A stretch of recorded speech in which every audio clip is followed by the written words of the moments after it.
Shalom, ibu-ibu yang dikasihi Tuhan, kita berjumpa kembali pada saat ini. Apa kabarnya ibu-ibu? Saya berdoa kabarnya ibu-ibu pasti baik, sehat oleh karena kasih dan penyertaan Tuhan. Kita jarang bertemu, pastinya saya dan ibu-ibu rindu untuk berjumpa kembali. Tapi Tuhan mempertemukan kita walaupun tidak langsung bertatap muka, tetapi lewat perenungan PWGT hari ini. Sebelum kita sama-sama merenungkan firman Tuhan, kita akan dihantar dengan melakukan nyanyian rohani nomor 14 ayat yang pertama, kesukaan yang ceria.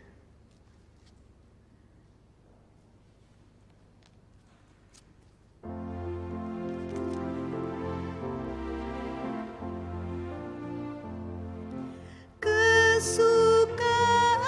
yang ceria hanya ada padamu, halik alam yang setia, pohon suka yang teguh, terangmu menembuskan hati, mengenyahkan awan gelap yang menjadi mendapati dalam dikau terang tetap.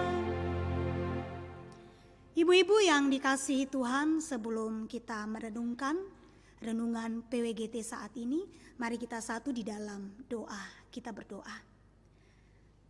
Ya Bapa, kami bersyukur karena Engkaulah kami boleh berjumpa dan bertemu walaupun tidak bertatap muka, untuk saling menguatkan, saling menyampaikan salam rindu dan kangen kami bagi seluruh ibu-ibu PWGT Jemaat Tuhan.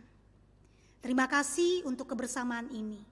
Sebelum kami merenungkan firman-Mu, berikan kami kekuatan dan kemampuan Tuhan, sehingga firman-Mu ini akan menjadi landasan semangat hidup kami selaku ibu-ibu. Hamba-Mu yang Kau pakai menjadi berkat-Mu saat ini Tuhan, urapi hamba-Mu dengan kuat kuasa-Mu. Inilah kami yang berseru kepadamu, di dalam nama Tuhan kami Yesus Kristus. Amin. Pembacaan firman Tuhan, ibu-ibu yang kekasih, sesuai dengan membangun jemaat yang selama ini kita pakai dalam ibadah PWGT. Bacaan yang ketiga dari Injil Yohanes 14 ayat 1 sampai ayat yang ke-6. Firman Tuhan, rumah Bapa. Janganlah gelisah hatimu, percayalah kepada Allah, percayalah juga kepadaku. Di rumah Bapakku banyak tempat tinggal. Jika tidak demikian, tentu aku mengatakannya kepadamu, sebab aku pergi ke situ untuk menyediakan tempat bagimu. Dan apabila aku telah pergi ke situ dan telah menyediakan tempat bagimu, aku akan datang kembali dan membawa kamu ke tempatku, supaya di tempat di mana aku berada, kamu pun berada.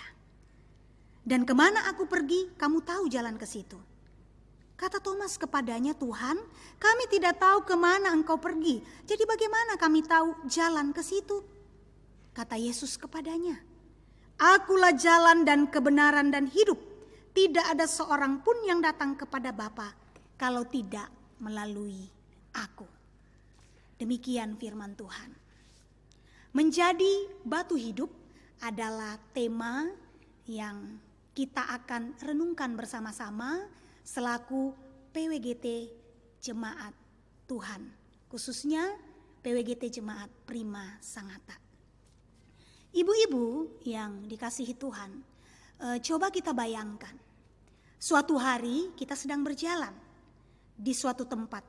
Setelah hujan deras berhenti tadi pagi, saat kita berjalan, mata kita menemukan selembar kertas yang tergeletak di tengah jalan yang kita lalui. Kertas yang kotor karena terkena becekan tanah. Akan tetapi kita mengenali kertas itu. Wah, itu adalah kertas selembar uang 100 ribuan yang jatuh di jalan dan menjadi kotor. Ibu-ibu, pertanyaannya nih, apakah ibu-ibu akan mengambil uang itu atau tidak? Kalau saya nih ya ibu-ibu, pasti saya mengambilnya. Kenapa saya mengambilnya? Karena nilai uang kertas itu bukan terletak terutama pada tampilan fisiknya, melainkan pada yang terkandung di dalam kertas tersebut, yaitu sebagai mata uang yang diterima menjadi alat tukar yang sah. Kita tidak peduli ibu-ibu ya, selecek sekotor apapun itu kertas, toh nilainya bukan terletak pada tampilan luarnya. Ibu-ibu PWGT yang dikasihi Tuhan, menarik untuk dicermati bahwa Yesus dalam perikop kita bukan digambarkan bak batu permata yang mahal, melainkan kebalikan dari itu. Yesus adalah batu pencuru yang telah dibuang oleh para tukang bangunan. Atau bisa dikatakan Yesus adalah batu hidup. Para murid yang dahulu ketika Yesus mati disalib terbuang ramai-ramai melarikan diri. Sekarang justru mengetahui bahwa ada rencana Allah yang indah di balik peristiwa itu, yang kini justru membuat mereka ramai-ramai memberitakan kabar baik penyelamatan Allah yang telah dilakukan melalui sang batu penjuru yang terbuang itu.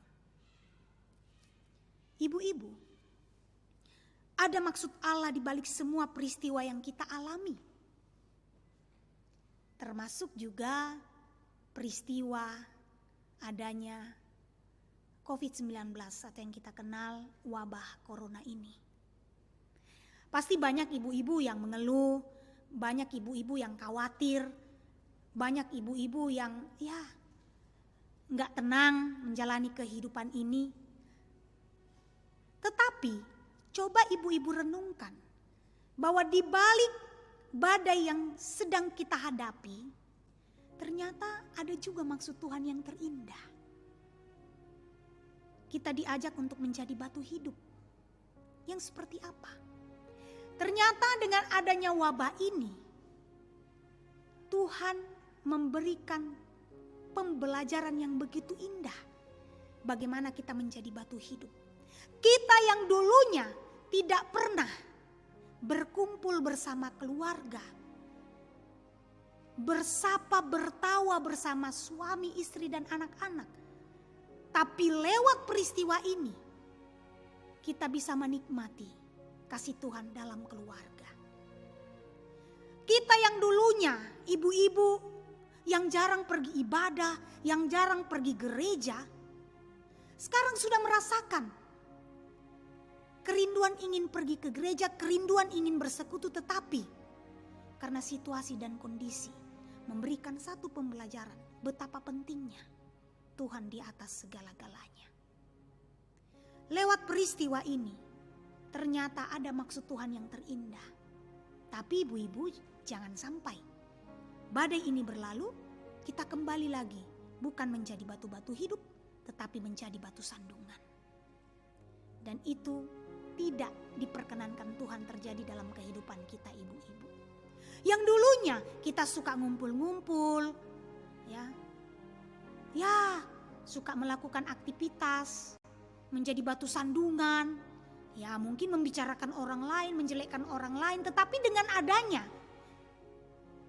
badai ini, kita lebih berdiam diri, kita lebih merenung, kita lebih bijaksana mengikuti apa maunya Tuhan dalam kehidupan ini. Ibu-ibu, peristiwa penyaliban dan kebangkitan Yesus menunjukkan itu pada kita. Satu hal yang harus kita ingat selalu adalah pergumulan yang kita alami itu sifatnya adalah temporal atau sementara. Sedangkan Allah di dalam karya Yesus telah memberikan kabar baik yang permanen atau tetap.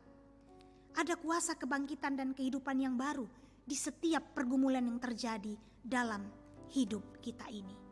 Memastikan hidup kita selalu dekat dengan Tuhan adalah sumber kekuatan kita ketika kita ingin menemukan segala berkat yang tersedia di balik setiap pergumulan yang kita alami dalam hidup ini. Maka dari itu ibu-ibu, firman Tuhan saat ini mengajak ibu-ibu untuk menjadi batu-batu yang hidup, artinya menjadi berkat dalam keluarga, dalam masyarakat, pekerjaan, dan di mana saja Tuhan tempatkan kita. Kalau selama ini ibu-ibu telah menjadi batu sandungan, mari bersama Tuhan kita rubah batu sandungan itu menjadi batu yang hidup. Tuhan memberkati firman-Nya. Mari ibu-ibu yang dikasihi Tuhan, kita berdoa. Ya Allah, Bapa kami, terima kasih untuk penyegaran iman yang telah Engkau nyatakan di tengah-tengah firman dan kebenaran-Mu. Jadikanlah kami ibu-ibu menjadi batu yang hidup, yang bisa menjadi berkat, yang dirindukan oleh orang-orang yang berada di dekat dan di sekitar kami, orang-orang yang mengasihi kami. Bantu kami Tuhan untuk tetap tegar bagaikan karang di tengah-tengah dunia ini. Semoga firman ini memberikan senyum, keceriaan, semangat bagi kami ibu-ibu di dalam menjalani kehidupan kami. Lewat firman ini, yang dalam kelemahan tubuh disembuhkan, yang dalam pergumulan dilepaskan, yang dalam duka dihiburkan.